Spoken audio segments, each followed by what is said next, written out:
Sleepy classes के सारे subject. मुझे पता चला था कि sleepy classes sleepy classes sleepy classes sleepy classes sleepy classes sleepy classes sleepy classes sleepy classes sleepy classes मेरा स्लीपी के साथ इंटरेक्शन हुआ। Sleepy classes sleepy classes I completely relied on your channel. Sleepy की videos भी देखी है। Sleepy classes sleepy classes is one of those मतलब institution जहाँ पे सभी टीचर अच्छे हैं। हेलो एवरीवन, मेरा नाम मानव चौहान है। इस year UPSC civil services exam 2023 में मेरी ऑल इंडिया रैंक 84 आई है। मेरे इस ईयर जीएस में मार्क्स 425 रहे हैं।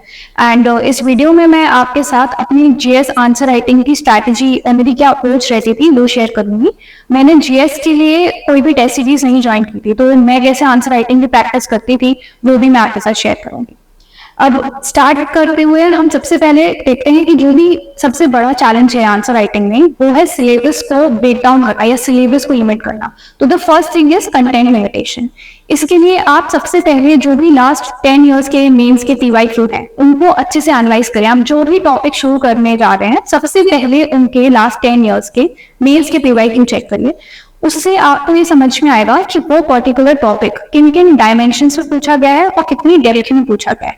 जब आपको ये क्लियर हो जाएगा तो आपको समझ में आएगा आपको अपना मटेरियल लिमिट कितने हैं एंड तक करना है। बिकॉज हर टॉपिक के लिए एंडलेस रिसोर्सेज हैं, बट हमें ये माइंड में रखना है हमेशा जब भी कोई भी कंटेंट पढ़ें कि हमारे पास 150 वर्ड्स एंड 250 वर्ड्स की वर्ड लिमिट है एंड 7 मिनट्स एंड 11 मिनट्स की टाइम लिमिट है। तो हम जब भी कंटेंट पढ़ें उसे एक कंसाइज वे में पढ़ें। तो हर टॉपिक के ऊपर हमारे पास 3 से 3 पेजेस का बेसिक मटेरियल होना चाहिए एंड उसी मटेरियल में ही आप जो भी वैल्यू एडिशन करना चाहते हैं वो आप कर सकते हैं। लेकिन अपना मटेरियल ज्यादा स्प्रेड मत कीजिए, बिकॉज वो फिर आपको रिटेंशन में बहुत प्रॉब्लम देगा। सेकेंड थिंग इज जो हमारी आंसर राइटिंग के एसेंशियल्स होते हैं। आंसर राइटिंग में जो बेसिक 3 चीजें हैं वो है फर्स्ट कि हम जो भी क्वेश्चन है उसकी डिमांड एड्रेस करें। मोस्ट ऑफ द टाइम्स मैंने देखा है जो एस्पिरेंट्स होते हैं वो लिखते हैं जो उन्हें पता होगा है, ना कि जो कि क्वेश्चन में पूछा गया है। इस वजह से वो पेपर कंप्लीट करने के बाद भी उतने स्कोर नहीं कर पाते हैं जितना वो शायद डिजर्व करते हो। इसका मेन आंसर है जो भी क्वेश्चन की डिमांड है उसे एड्रेस ना कर पाना। क्वेश्चन की डिमांड एड्रेस करना आपको समझ में आएगा जब आप पीवाईक्यूज को एनालाइज करेंगे। जो भी कीवर्ड्स रहते हैं जैसे क्रिटिकली इलैबोरेट, क्रिटिकली एनालाइज या फिर इलूसिडेट, इन सब में डिफरेंसेस क्या है, जो की डिफरेंसेस है हमें पता होना चाहिए। तभी हम जो हमारे क्वेश्चन की डिमांड है क्या वो एक क्वेश्चन दूसरे क्वेश्चन से कैसे डिफरेंट है जबकि टॉपिक शायद सेम हो, उसमें हम आइडेंटिफाई कर पाएंगे। तो ये जो डिमांड वाली चीज है ये ओवर द टाइम डेवलप होती है जब आप पीवाईक्यूज को एनालाइज करेंगे। इसके लिए आप हेल्प ले सकते हैं जो विजन आईएएस है, उसके यूट्यूब पर वीडियोस हैं जिसमें उन्होंने लास्ट 3 इयर्स, लास्ट 5 इयर्स ऐसे मीन्स के जो भी क्वेश्चंस आए हैं वो एनालाइज किए हैं। ये वाले वीडियोस से आपको एक हेल्प होगी कि आपको ये पता चलेगा कि जो भी अभी रिसेंट ट्रेंड रहा है, कौन सा सब्जेक्ट को कितना वेटेज दिया जा रहा है, किस टाइप के क्वेश्चन आ रहे हैं, वो आप आइडेंटिफाई कर पाएंगे। तो आप अपनी जो भी डिमांड ऑफ द क्वेश्चन है उस पर सबसे ज्यादा फोकस रखिए। Second part is your structuring. Structuring में आपको ये ध्यान रखना है कि जो ऑफलाइन क्वेश्चंस आ रहे हैं वो 2 से 3 स्टेटमेंट्स लंबे क्वेश्चंस हैं। तो यूजुअली बहुत सारे हिडन सब पार्ट्स होते हैं क्वेश्चन में एंड हम जब जल्दी क्वेश्चन पढ़ने का ट्राई करते हैं तो हम सिर्फ जो मेन क्वेश्चन पूछा गया है वो आंसर करते हैं, जबकि जो मार्किंग स्कीम होती है उसमें सब पार्ट्स के लिए भी मार्क्स अलॉटेड होते हैं। तो आपको एक जो चीज ट्राई करनी है तो ये है कि जो भी आपके सब पार्ट्स हैं वो आप आइडेंटिफाई करें। एंड ये भी आप यूपीएससी जब पीवाईक्यूज प्रैक्टिस करेंगे तब आपको समझ में आएगा कि एक टेक्स्ट या कॉन्टेक्स्ट आपको दिया गया है, उसको जब आपने पढ़ा तब आपने उसका जो स्ट्रक्चर लिया एंड वो जो स्ट्रक्चर है वो आप क्वेश्चन की ही जो भी टर्मिनोलॉजी है उसे आपको मिमिक करना है। जो भी क्वेश्चन में स्टेटमेंट दिया है आपको वही अपनी हेडिंग बनानी है एंड उस हेडिंग के अंदर आपको पॉइंट्स में या फिर पैराग्राफ जो भी आपके आंसर राइटिंग हो प्रिफर्डली उसमें आप उसको स्ट्रक्चर करिए। जब आप क्वेश्चन जब ब्रेक डाउन करके आंसर लिखते हैं तब आपका जो आंसर है वो अपने आप स्ट्रक्चर हो जाता है। एंड जो एक जनरल स्ट्रक्चर रहता है जो कि है इंट्रो, बॉडी एंड कंक्लूजन, उसमें आप इंट्रो में ये ध्यान रखिए कि जो भी सब्जेक्ट है आप उसके अकॉर्डिंग इंट्रो दीजिए। फॉर एग्जाम्पल अगर एक वुमेन का क्वेश्चन GS1 सोसाइटी में पूछा गया है वर्सेस वो GS2 सोशल जस्टिस में पूछा गया है, उनके इंट्रोडक्शंस डिफरेंट होंगे। जो भी टोन ऑफ द पेपर या फ्लोर ऑफ द सब्जेक्ट है आप उसको एड्रेस करना है। फॉर एग्जाम्पल पॉलिटी में आप आर्टिकल्स, कमिटीज इनसे इंट्रोड्यूस करिए। GS1 में जो सोसाइटी का पोर्शन है या एथिक्स है उसमें आप कोर्ट से इंट्रोड्यूस कर सकते हैं। तो जो भी कोर ऑफ द क्वेश्चन है जैसे इकोनॉमी में फैक्ट्स हैं, डेटा है, आप उससे इंट्रोड्यूस करिए। तो जो भी कॉन्टेक्चुअल इंट्रो है आपको उससे इंट्रोड्यूस करना है। बॉर्डिंग में मैंने आपको जैसे बताया, क्वेश्चन में सब पार्ट्स के अकॉर्डिंग हेडिंग्स बनाइए और वैसे करें।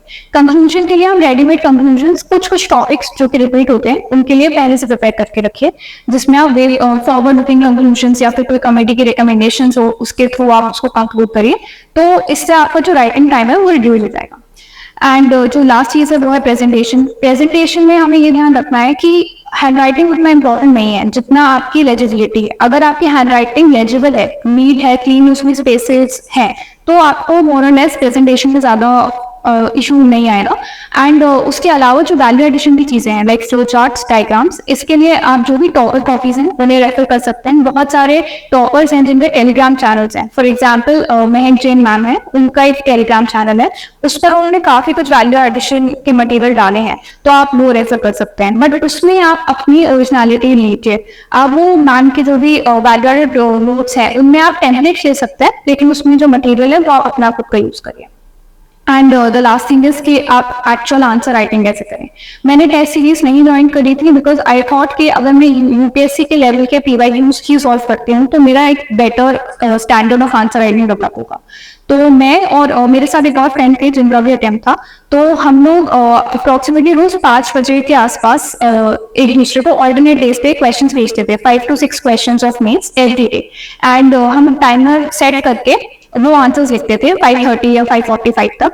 एंड उससे ये होता था कि हमें पता नहीं होता था कौन सा question the other person is sending, तो एक एलिमेंट ऑफ अनसर्टेनिटी रहता है जैसा रियल एग्जाम में है, तो आप वो आंसर करते हैं। प्लस आप यूपीएससी के लेवल ऑफ क्वेश्चंस आंसर करते हैं, नो मैटर आपने कितनी बार पीवाईक्यू पढ़ा हो, आप जब उसको लिखते हैं तो उसका एक अलग ही एलिमेंट होता है। तो जब आप उसको लिखेंगे तब आपको समझ में आएगा। एंड ये लिखने के बाद हम वो आंसर स्कैन करके एक दूसरे को भेजते थे एंड हम वो अपने रिस्पेक्टिव आंसर चेक करते थे। इससे ये होता है कि आप जो आंसर लिख रहे हैं उसमें आप एक एग्जामिनर पॉइंट ऑफ व्यू भी देख रहे हैं। जब आप किसी दूसरे का क्वेश्चन या आंसर चेक कर रहे हैं तो आपको माइंडसेट ऑफ एग्जामिनर भी समझ में आता है कि एग्जामिनर इसमें क्या कर रहा है, और एक ऑल्टरनेट वे ऑफ राइटिंग भी समझ में आती है। जैसे मैंने शायद किसी चीज को थोड़ा लेस इफेक्टिव इंट्रोडक्शन लिखा, वेराज उन्होंने कुछ और बेटर इंट्रोडक्शन लिखा, तो वो लिखने को आता है। तो सब पार्ट है जो मेरे से मिस हो गया बट उन्होंने उसको एड्रेस किया, तो जब आप किसी और एस्पिरेंट का आंसर देखते हैं तो वो आपको रियली हेल्प करता है। बट इसमें आपको बस एक चीज ध्यान में रखनी है कि आप जिसके साथ भी ये एक्सरसाइज करेंगे वो सिमिलर लेवल ऑफ प्रिपरेशन में होना चाहिए, ताकि आपका जो टाइम है वो ज्यादा वेस्ट ना हो in terms of discussion. If in case आपके पास ऐसा पीयर नहीं है तो टेलीग्राम पे काफी सारे ग्रुप्स अवेलेबल हैं जहाँ पर ये पीयर आंसर राइटिंग प्रैक्टिस होती है। तो चैट्स वगैरह में टाइम ना वेस्ट कर आप जो भी ये क्वेश्चन आंसर राइटिंग एक्सरसाइज है इसको रेगुलरली फॉलो कर सकते हैं। स्लीपी की वीडियो भी देखी है, स्लीपी क्लासेस के जो आपने फ्री लेक्चर्स डाल रखे हैं यूट्यूब पर, राइट, उनको लाइक काउंटलेस टाइम्स देखा है। Classes is one of those मतलब इंस्टीट्यूशन जहाँ पे सभी टीचर अच्छे हैं। CP classes has been a part of the journey from the very starting. I used to follow that 1-minute series plus the daily 5 questions that you put. Sir आपके सारे videos मैंने 5-6 बार तो देखे ही।